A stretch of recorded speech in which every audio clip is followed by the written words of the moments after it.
Hello, good day. Now, we will next video very important video. Maximum plus share exam this video. Question question A part and B part topic sure mark easy question.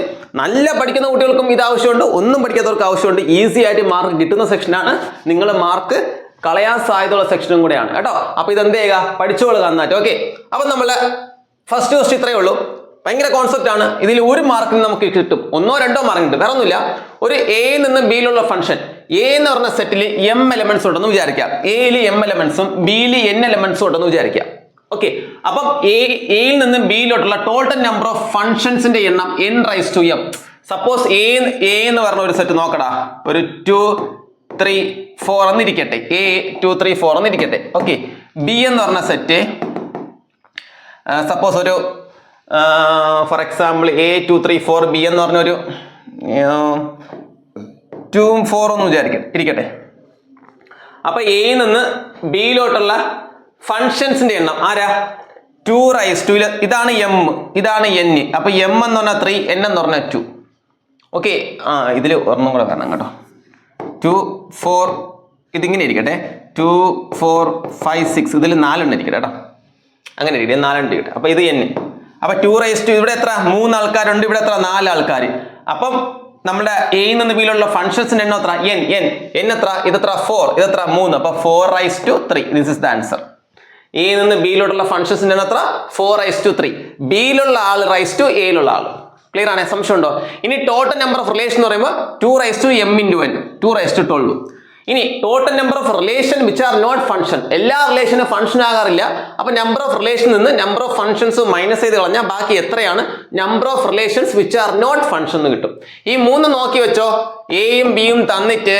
നിങ്ങൾക്ക് നാളത്തെ question പേപ്പറിൽ expect ചെയ്യാം ഇത് വന്നാൽ നമ്മളുടെ prediction പക്ക okay നോക്കി വെക്കാം ഇനി അതിന്റെ അടുത്ത ലെവൽ +2 ലെവൽ നോക്കി ഈ വർഷത്തെ ഞാൻ എക്സ്പെക്ട് ചെയ്യുന്ന ക്വസ്റ്റ്യൻസ് ടോട്ടൽ നമ്പർ 1 ഫംഗ്ഷൻ ചിലപ്പോൾ എത്ര ഫംഗ്ഷൻ ഉണ്ടെന്ന് ചോദിക്കുന്നതിനേക്കാൾ അതിന്റെ അപ്പുറത്തേക്ക് ചോദിക്കും എത്ര 1 ഫംഗ്ഷൻ ഉണ്ടെന്ന് ചോദിക്കും total number of 1 function 1 to 1 function എത്ര ഉണ്ടെന്ന് ചോദിക്കും 1 to 1 ചോദിക്കുള്ളൂ 1 to ഫംഗ്ഷൻ ചോദിക്കത്തില്ല 1 ഫംഗ്ഷൻ ചോദിക്കുള്ളൂ കാരണം 1 to ചോദിക്കാത്ത 1 to സമ്മ കിട്ടുള്ള ഒരു ഫോർമുല കുറച്ച് ഡിഫിക്കൽട്ട് ആയിരിക്കും 1 ഫംഗ്ഷൻ എത്ര ഉണ്ടെന്ന് ചോദിക്കും ഓക്കെ അപ്പോൾ 1 ഫംഗ്ഷൻ കണ്ടുപിടിക്കാൻ വേണ്ടിയുള്ള ഈസി മെത്തേഡ് എന്ന് പറഞ്ഞാൽ സംഭവം ഇത്രയേ ഉള്ളൂ NPM provided n എന്ന് പറയുന്ന വലുതായിരിക്കും b എന്ന് പറയുന്നത് a യേക്കാളും വലുതോ ഈക്വലോ ആണെങ്കിൽ ആൻസർ NPM 1 ഫംഗ്ഷൻ എണ്ണം ഇനി തിരിച്ചാണെങ്കിൽ n ലെ എണ്ണം ചെറുത് m ലെ എണ്ണമാണ് കൂടുതൽ m ലെ എണ്ണം കൂടുതലും n ലെ എണ്ണം കുറവുമാണെങ്കിൽ 1 ഫംഗ്ഷൻ 0 ആണ് ഓർത്തിരിക്കുക എന്ന് പറഞ്ഞാൽ ഇവിടെ a നിന്ന് b യിലോട്ട് b യിലാണ് എലിമെന്റ്സ് കൂടുതലെങ്കിൽ NPM എന്ന് പറഞ്ഞാൽ NPM നമ്മൾ 5 ഇതിന്റെ ആൻസർ ഇവിടെയാണ് ആൻസർ എത്ര ഇവിടെ 4 ഉണ്ട് ഇവിടെ 3 അപ്പോൾ 4p3 ഇതാണ് ആൻസർ പക്ഷെ തിരിച്ചാണെങ്കിൽ b യിലെ എലിമെന്റ് കുറവ് a യിലെ എലിമെന്റ് കൂടുതലാണെങ്കിൽ 1 ഫംഗ്ഷന്റെ എണ്ണം 0 ആണ് ഓർത്തിരിക്കുക 1 ഫംഗ്ഷൻ 0 മനസ്സിലായോ അപ്പം b യിലുള്ള എലിമെന്റ്സ് n a യിലുള്ള എലിമെന്റ്സ് m അപ്പോൾ a യിൽ നിന്ന് b യിലുള്ള 1 ഫംഗ്ഷന്റെ എണ്ണം എത്രയാ NPR ഫോർമുലയിലേടാ അത് പക്ഷെ തിരിച്ച് n ചെറുതാണെങ്കിൽ 0 Similarly, total number of bijective function. Bijective എന്ന് പറഞ്ഞാൽ 1 ആയിരിക്കണം 2 ആയിരിക്കണം അതാണ് bijective എന്ന് പറഞ്ഞാൽ അത് കണ്ടുപിടിക്കേണ്ട formula n factorial provided m n equal ആയിരിക്കണം m n ഈക്വൽ ആണെങ്കിൽ മാത്രം എന്ന് പറഞ്ഞാൽ ഇതിലെ എലിമെന്റ്സും ഇതിലെ എലിമെന്റ്സ് ഈക്വൽ ആണെങ്കിൽ n ഫാക്ടോറിയൽ bijective ഫംഗ്ഷൻ കാണും m n-നേക്കാളും കുറവാണെങ്കിൽ bijective ഫംഗ്ഷൻ 0 ഗ്രേറ്റർ ആവുന്ന കോൺസെപ്റ്റിൽ bijective എന്ന കോൺസെപ്റ്റേ വരത്തില്ല അപ്പോൾ m n-നേക്കാളും എന്താണ് m ചെറുതാണെങ്കിൽ bijective ഫംഗ്ഷൻ എന്താണ് 0 m ചെറുതാണെങ്കിൽ bijective ഫംഗ്ഷൻ എന്താണ് 0 ക്ലിയർ ആണ് m വലുത് എന്ന് പറയുന്ന ഒരു കോൺസെപ്റ്റ് ഇല്ല m വലുതാണെങ്കിൽ ഫംഗ്ഷനേ അല്ല ഓക്കേ m വലുതാണെങ്കിൽ എന്തും വരത്തില്ല ആ ഒരു കോൺസെപ്റ്റ് ഇവിടെ വരത്തില്ല അപ്പോൾ തിരിച്ചെടുക്കുക ക്ലിയർ ആണ് സംശയം ഉണ്ടോ ഡൗട്ട് ഉണ്ടോ ഓക്കേ ആണോ പക്കയാണോ അപ്പോൾ ഇത്രയേ ഉള്ളൂ ഭയങ്കര സിമ്പിൾ ആണ് നിസ്സാരമാണ് അപ്പോൾ ഇത് നിങ്ങൾ എന്ത് ചെയ്യുക പഠിച്ചു m വലുതാണെങ്കിൽ ഫംഗ്ഷൻ അല്ല m വലുതാണെങ്കിൽ ഈ ബൈജക്റ്റീവ് ഫംഗ്ഷന്റെ കേസിൽ വരത്തില്ല നമുക്ക് കൺസിഡർ ചെയ്യാൻ പറ്റത്തില്ല അപ്പോൾ എന്താ ഒന്നും ഫംഗ്ഷൻ ആവത്തില്ല അപ്പം നിങ്ങൾ അത് എടുക്കേണ്ട ആവശ്യമില്ല അപ്പോൾ ഇത് പഠിച്ചു വെക്കുക ഇതിൽ ഏതെങ്കിലും ഒന്ന് ചോദിക്കും ഈ കേസുകൾ നോക്കി വെച്ചേക്കുക നാളെ എക്സാമിന് ഇതിൽ നിന്ന് ഏതെങ്കിലും ഒന്ന് കിട്ടും സെക്കൻഡ് പക്ക നെക്സ്റ്റ് നിങ്ങൾ ഇതിൽ തന്നിക്കുന്ന കേസുകൾ മാത്രം നോക്കിയാൽ വേറെ കേസുകൾ നിങ്ങൾ നോക്കേണ്ട ആവശ്യമില്ല കേട്ടോ second next symmetric skew symmetric matrix. ഞാൻ ഒരു മെട്രിക്സ് ഏതാണ് A ഈക്വൽ ടു ഓക്കെ 1 3 -3 3 7 9 -3 9 10. ഇതിനെ ട്രാൻസ്പോസ് എന്ന് പറഞ്ഞാൽ റോ എടുത്ത് കോളത്തിൽ എഴുതുക. റോ എടുത്ത് കോളത്തിൽ എഴുതിയ 1 3 -3 സെക്കൻഡ് റോ 3 7 9 തേർഡ് റോ -3 9 10. എന്ത് സംഭവിച്ചു? What happen here? ട്രാൻസ്പോസ് ചെയ്തപ്പോൾ ആ മെട്രിക്സ് തന്നെ. ട്രാൻസ്പോസ് ചെയ്യുമ്പോൾ ആ മെട്രിക്സ് തന്നെയാണെങ്കിൽ അതിനെ വിളിക്കുന്ന പേരാണ് സിമെട്രിക് മെട്രിക്സ്. എന്തുകൊണ്ട് ഇങ്ങനെ എഴുതാൻ പറ്റി? നിങ്ങൾ എപ്പോഴും ശ്രദ്ധിക്കുക, ഒരു മെട്രിക്സ് സിമെട്രിക് ആണെങ്കിലുള്ള കണ്ടീഷൻ ഞാൻ പറഞ്ഞുതരാം. ഈ രണ്ട് പൊസിഷൻ എലമെന്റ്സ് സെയിം ആയിരിക്കണം. ക്ലിയർ? ദെൻ ഏത് പൊസിഷൻ? ഈ രണ്ട് പൊസിഷൻ എലമെന്റും എന്തായിരിക്കണം? സെയിം ആയിരിക്കണം. ദെൻ ഈ രണ്ട് പൊസിഷൻ എലമെന്റും എന്തായിരിക്കണം? സെയിം ആയിരിക്കണം. നമ്മൾ പറഞ്ഞിങ്ങനെയാണ് A12 A21 A13 A31 A23 A32 ഈ എലമെന്റ്സുകളൊക്കെ എന്തായിരിക്കണം? സെയിം ആണെങ്കിലാണ് സിമെട്രിക് ആവുന്നതാണ് കണ്ടീഷൻ. കേട്ടോ? നോക്കില്ലേലും കുഴപ്പമില്ല, ഇതൊന്ന് ഓർത്തിരിക്കുക. പക്ഷെ നിങ്ങൾക്ക് നാളത്തെ എക്സാം ക്വസ്റ്റ്യൻ ഇങ്ങനെയാ A equal to 1 7 -6 x y z. ഇനി ഇവിടെ ഒരു XYZ ഇവിടെ ഒരു വാല്യൂ തരുവേ. ഇവിടെ ഒരു 6 എന്ന് തരും. ഓക്കെ, ഇവിടെ ഒരു 10 തരും. Okay, XYZ A. ക്വസ്റ്റ്യൻ ഇതായിരിക്കും, find the value of XYZ A provided A is a symmetry. A എന്ന് പറഞ്ഞ മെട്രിക്സ് സിമെട്രിക് മെട്രിക്സ് ആണെങ്കിൽ, A സിമെട്രിക് മെട്രിക്സ് ആണെങ്കിൽ, A സിമെട്രിക് ആണെങ്കിൽ XYZ ന്റെ വാല്യൂ കണ്ടുപിടിക്കാൻ പറയും. XYZ Aയുടെ Aയുടെ വാല്യൂ കണ്ടുപിടിക്കാൻ പറയും. അപ്പൊ നിങ്ങൾ ചാടി കയറി പറയും, സാറേ സിമെട്രിക് ആണെങ്കിൽ സാറ് പഠിപ്പിച്ചത് നമുക്ക് ഓർമ്മയുണ്ട്. എന്ത് ഓർമ്മയുണ്ട് നിങ്ങൾക്ക്? ഈ രണ്ട് പൊസിഷൻ സെയിം ആയിരിക്കും. അപ്പൊ എക്സിന്റെ വാല്യൂ എന്താ? X equal to 7. ഈ രണ്ട് പൊസിഷനും സെയിം ആവണമെന്ന് സാറ് പറഞ്ഞു. അപ്പൊ Z ഈക്വൽ ടു ആറാ? Z equal to 6. ഈ രണ്ട് പൊസിഷനും സെയിം ആവണമെന്ന് സാറ് പറഞ്ഞു. അപ്പൊ എയുടെ വാല്യൂ എത്ര? A equal to -6. ഈ സാധനം സാറ് പറഞ്ഞില്ലല്ലോ. സാറ് പറയണ്ട, കാരണം യുവമാർക്ക് ഒരു ബന്ധവുമില്ല. അവന്മാർ ഏത് നമ്പർ വന്നാലും കുഴപ്പമില്ല. സിമെട്രിക് ആകണമെങ്കിൽ അവന്മാർ ഏത് നമ്പർ വന്നാലും വിഷയമില്ല.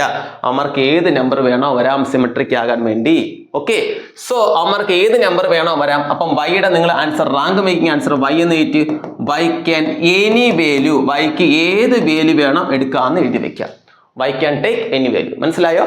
അപ്പൊ ഇത് നാളത്തെ ക്വസ്റ്റ്യൻ പേപ്പറിൽ കാണും.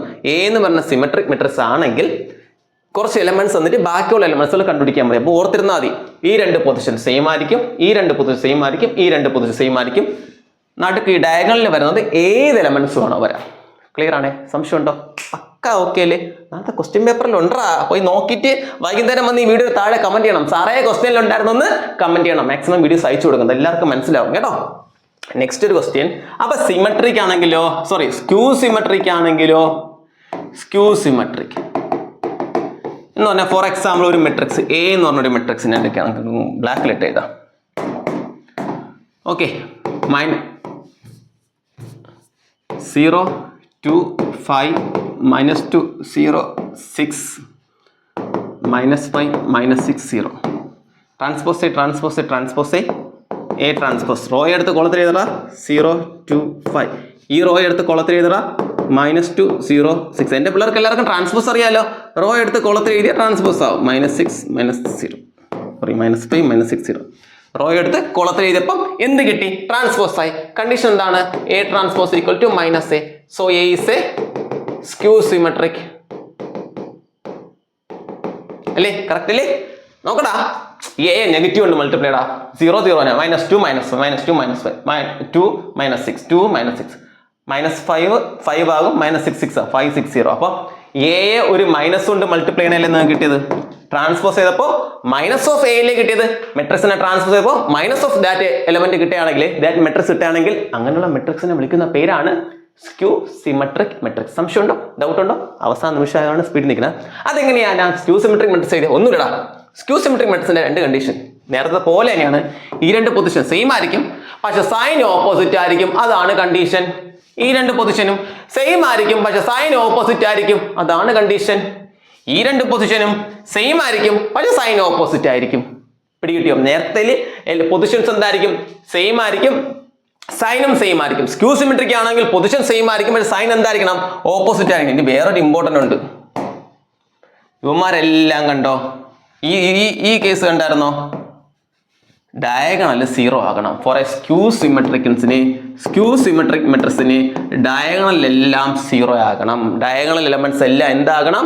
0 ആകണം. ഇതാണ് നാളത്തെ എക്സാമിന്റെ ക്വസ്റ്റ്യൻ. ഒരു മെട്രിക്സ് ഇങ്ങനെ തരും, A = 0, 10, -7, x, y, z, A 6, 0 എന്ന് പറഞ്ഞിട്ട് പറയും find the value of x y z a. അല്ലെങ്കിൽ നമുക്ക് ഒരു രസമില്ല അല്ലേ, ഇങ്ങനെ എക്സ് വൈ ഇസഡിന് ഒരു സുഖവും ഇല്ല. അപ്പോൾ find the value of A B C D. A B C ഡിയുടെ വാല്യൂ കണ്ടുപിടിക്കാൻ പറയും. A is A skew symmetric. A എന്ന് പറഞ്ഞാൽ എന്തെന്ന് പറയും? സ്ക്യൂ സിമെട്രിക് എന്നും പറയും. അപ്പൊ നിങ്ങൾ എങ്ങനെ കണ്ടുപിടിക്കും കുട്ടികളെ? എങ്ങനെ കണ്ടുപിടിക്കും? നമുക്കറിയാം എയുടെ വാല്യൂ എന്താണ്? സാറ് പറഞ്ഞു ഈ പൊസിഷനും സെയിം ആയിരിക്കും സ്ക്യൂ സിമെട്രിക് ആകണമെങ്കിൽ. പക്ഷെ സൈൻ ഓപ്പോസിറ്റ്, അവൻ -7 ആണെങ്കിൽ ഇവൻ 7. അപ്പം എങ്ങനെ ബി കണ്ടുപിടിക്കും? സാറ് പറഞ്ഞു ഈ രണ്ട് പൊസിഷനും എന്തായിരിക്കും? സെയിം ആയിരിക്കും. ഇവൻ 6 ആണെങ്കിൽ ബി ആരടാ? -6. സൈൻ ഓപ്പോസിറ്റ് ആകണ്ടേ സ്ക്യൂ സിമെട്രിക് ആണെങ്കിൽ? അപ്പൊ നിങ്ങൾ പറ ഡിയുടെ വാല്യൂ എത്രയടാ? ഇവൻ 10 ആണെങ്കിൽ ഇവന്റെ വാല്യൂ എന്തായിരിക്കുംടാ? -10 ആയിരിക്കും. സൈൻ ഓപ്പോസിറ്റ് ആവൺ. അയ്യോ സോറി ബി തിരിഞ്ഞു വേടാ. ഇങ്ങനെ ഇത് ബി സി ഇതെത്ര? 6 അല്ലേ വന്നത്? 6 നോക്കടാ. ഇത് രണ്ടുമാണേ. ബിയുടെ വാല്യൂ അല്ലേടാ? ഇത് രണ്ടുമാണേ കേട്ടോ. ബി 10 ആണെങ്കിൽ ബിയുടെ വാല്യൂ എന്താ? -10. സൈൻ ഓപ്പോസിറ്റ് സെയിം ആയിരിക്കണം, സൈൻ ഓപ്പോസിറ്റീവ് ആയിരിക്കണം അല്ലേ? അടുത്ത് ഡിയുടെ വാല്യൂ എന്താണ്ടാ? ഡിയുടെ വാല്യൂ എന്താ? ഈ രണ്ടും സെയിം ആയിരിക്കണം കേട്ടോ. ഡിയുടെ വാല്യൂ എന്താണ്ടാ? ഡിയുടെ ഇത് 6 ആണെങ്കിൽ ഡിയുടെ വാല്യൂ ആരായിരിക്കും? -6. ഓപ്പോസിറ്റ് ആയിരിക്കും അല്ലേ? മാഗ്നിറ്റ്യൂഡ് സെയിം ആയിരിക്കും, സൈൻ എന്തായിരിക്കും? ഓപ്പോസിറ്റ്. അപ്പൊ സിയുടെ വാല്യൂ എന്താണ് കുട്ടികളെ? For a skew symmetric matrix diagonal എല്ലാവരും 0 ആയിരിക്കും. അപ്പൊ സിയുടെ വാല്യൂ എന്തായിരിക്കും? 0. പഠിച്ചു വയ്ക്കുക. മാർക്ക് പറഞ്ഞു ഇങ്ങനെ നോക്കിയപ്പോൾ തിരിഞ്ഞുപോയി. ഈ രണ്ട് എലമെന്റ് ഈക്വൽ, ഈ രണ്ട് എലമെന്റ് ഈക്വൽ, ഈ രണ്ട് എലമെന്റ് ഈക്വൽ, സൈനുകളൊക്കെ ഓപ്പോസിറ്റ് ആയിരിക്കും. ഡയഗണൽ 0 ആയിരിക്കും. സ്ക്യൂ സിമെട്രിക് ആണെങ്കിൽ ഡയഗണൽ 0 ഒന്നും ആയിരിക്കത്തില്ല. ഇനി നാളത്തെ ചിലപ്പോൾ ക്വസ്റ്റ്യൻ പേപ്പറിലെ ക്വസ്റ്റ്യൻ ഇങ്ങനെയായിരിക്കും. സ്ക്യൂ സിമെട്രിക് എന്ന് പറഞ്ഞിട്ട് ഇവിടെ ഒരു ഇവിടെ ഒരു x - 2 y z 3 0 -6 2 ഇത് a 0 ഇങ്ങനെ ആയിരിക്കും. Find the value of x y z. ഇവിടെ ഇത് ഇങ്ങനെ ആയിരിക്കും. z + 1 ഇത് y + 1 ഇങ്ങനെയൊക്കെ ആയിരിക്കും. a ഒന്നുകിൽ സിമെട്രിക് എന്ന് പറയാം അല്ലെ, ഇത് a is a skew symmetric എന്നായിരിക്കും. ഫൈൻഡ് ദ വാല്യൂ ഓഫ് ഇതായിരിക്കും അടുത്ത ലെവൽ ക്വസ്റ്റ്യൻ. അപ്പൊ നിങ്ങൾ ചിന്തിക്കണം, സ്ക്യൂ സിമെട്രിക് ആണ് ഈ പൊസിഷനിൽ ഏത് വരണം? x - 2 ആരാകണം? 0 ആകണം. x - 2 0 ആകണമെങ്കിൽ എക്സിന്റെ വാല്യൂ ആരാകണം? 2 ആകണം. അപ്പൊ ഇവിടുത്തെ എക്സിന്റെ വാല്യൂ ആരാ? 2. സിമിലർലി y + 1 ആരായിരിക്കും? ആ പൊസിഷനിലുള്ള എലമെന്റ് ആയിരിക്കും. ഈ രണ്ട് എലമെന്റ് സെയിം ആയിരിക്കും, സൈൻ ഓപ്പോസിറ്റ് ആയിരിക്കും. y + 1ന്റെ വാല്യൂ എന്തായിട്ട് വരണം? -3 ആയിട്ട് വരണം. അപ്പൊ അവിടുത്തെ y-യുടെ വാല്യൂ എത്ര? ഇതപ്പുറത്ത് പോകുമ്പോൾ -3 -1 -4. മനസ്സിലായി? ആ രീതിയിൽ ഇക്വേറ്റ് ചെയ്ത് ഡയറക്റ്റ് ആയിട്ടല്ല, കുറച്ച് ട്വിസ്റ്റ് ചെയ്തെന്ന് ചോദിക്കാം. സിമിലർലി ഈ രണ്ട് വാല്യൂ നിങ്ങൾ എങ്ങനെ ഇക്വേറ്റ് ചെയ്യും? രണ്ട് വാല്യൂ സെയിം ആയിരിക്കും, സൈൻ ഓപ്പോസിറ്റ് ആയിരിക്കും. അപ്പൊ നിങ്ങൾ z + 1 എന്തിന് ഇക്വേറ്റ് ചെയ്യും? -2 ഇക്വേറ്റ് ചെയ്യും. അവിടെ z-ന്റെ വാല്യൂ എന്തെന്ന് കിട്ടും നിങ്ങൾക്ക്? ഇതപ്പുറത്ത് പോകുമ്പോൾ -3 എന്ന് കിട്ടും. എയുടെ വാല്യൂ എന്തെന്ന് കിട്ടും? 6 എന്ന് കിട്ടും.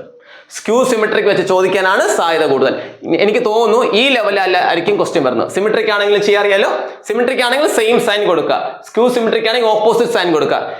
എന്റെ മനസ്സ് വീണ്ടും പറഞ്ഞു ഇങ്ങനത്തെ ക്വസ്റ്റ്യൻ ആയിരിക്കും നാളത്തെ ക്വസ്റ്റ്യൻ പേപ്പറിൽ വരാൻ പോകുന്നത്. നോക്കി വെച്ച കുട്ടികളെ, എന്റെ പ്രഡിക്ഷൻ ആണ്.